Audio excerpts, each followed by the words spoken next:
Shalom, all praise to Yahweh, Hashem Yahushai, Washem Harakakadash, double honest to the apostles and elders, great most on the rule well, and Shalom to the prophets doing the work concerning truth.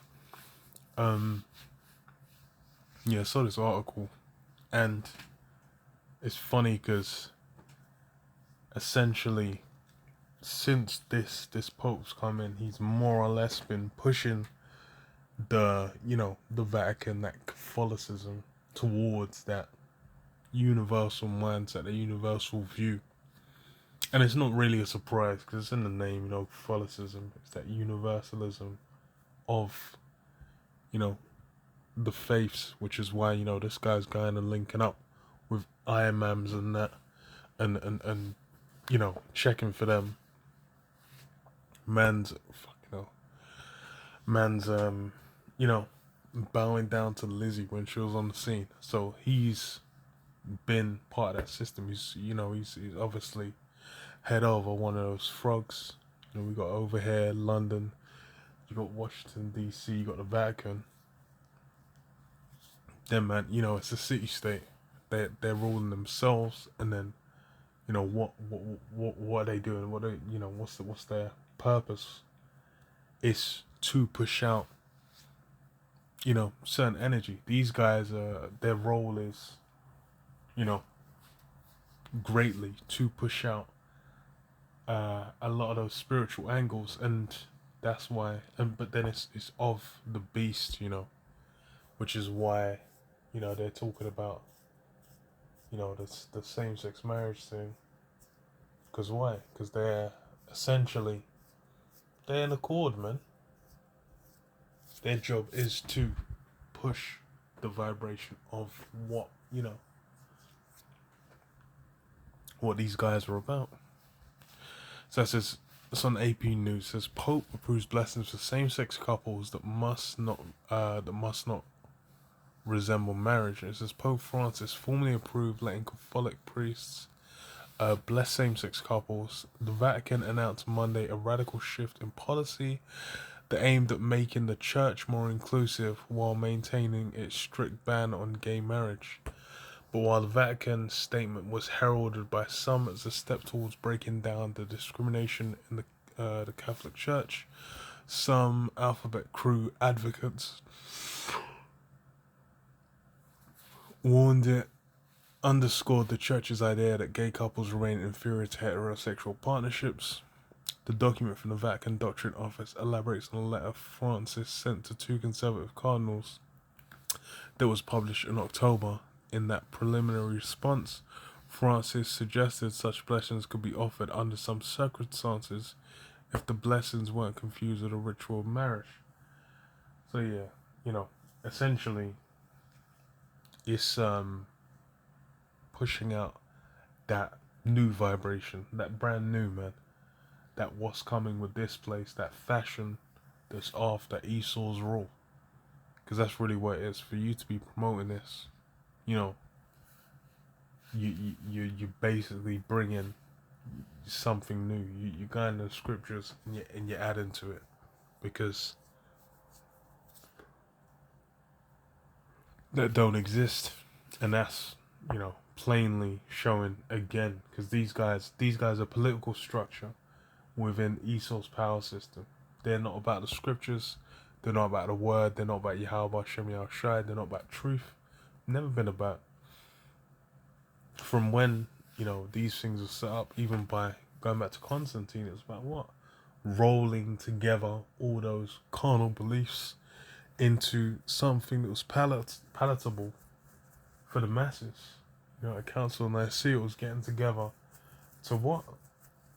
So that they could centralize it, and essentially, what was that? Get them power, sway, and money. And these are the same things, thousands of years later.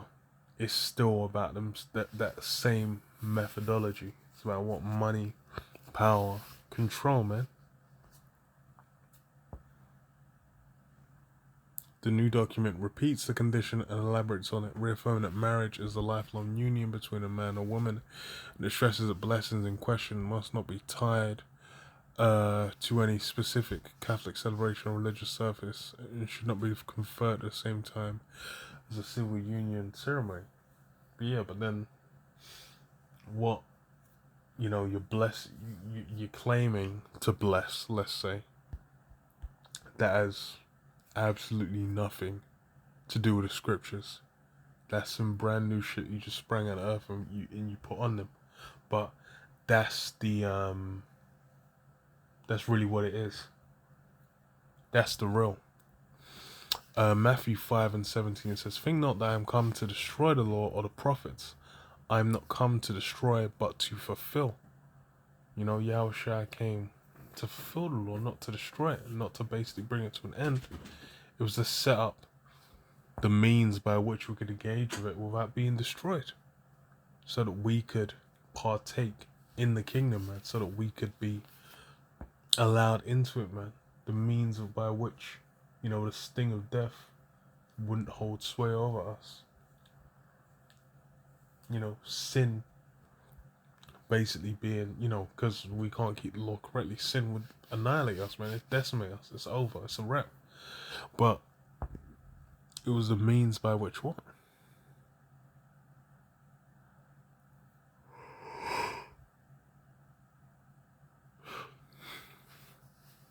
We could get around that. Those are the elect first anyway. For verily I say unto you, till heaven and earth pass, one jot or one tittle shall in no wise pass in the law till all be fulfilled. Yeah.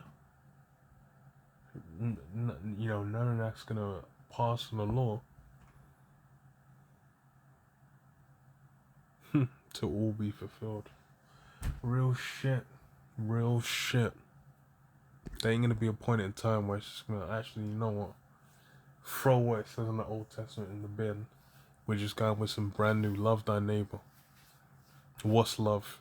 Even though that's in the New Testament, don't talk about that. Throw that in the bin. Love just means, just have a warm, fuzzy feeling for that guy. Give me a break. But again, it's brand new. So it says, whosoever therefore shall break one of his least commandments and shall teach men so, he shall be called the least in the kingdom of heaven. But whosoever shall do and teach them, the same shall be called great in the kingdom of heaven. And yeah, shall do. Well, yeah, shall do versus shall break and teach men so, which is exactly what you're dealing with, man. Malachi 3:6, I am the Lord Jehovah, I change not. Therefore ye sons of Jacob are not consumed. Plain. As far as for the promises that were made, going back to Abraham, from then, for that to be fulfilled, essentially, Yahweh Hashem Yahushua had to stay dealing with Israel. If that goes out the window, it's a wrap. But, Yahweh Hashem Yahushua said what? I changed not. There's a Joel 2:27 as well, man.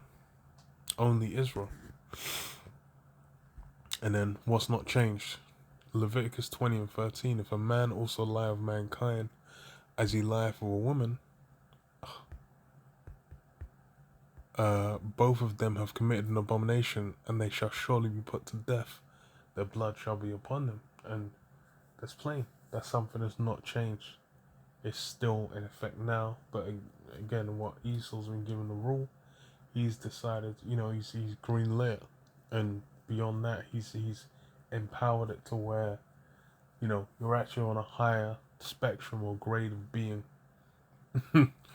by being, one of these sword swallowers rather than, the not, which that's again, confusion being multiplied, being magnified, and that's what Esau's all about. But again, new. That shit's new as fuck.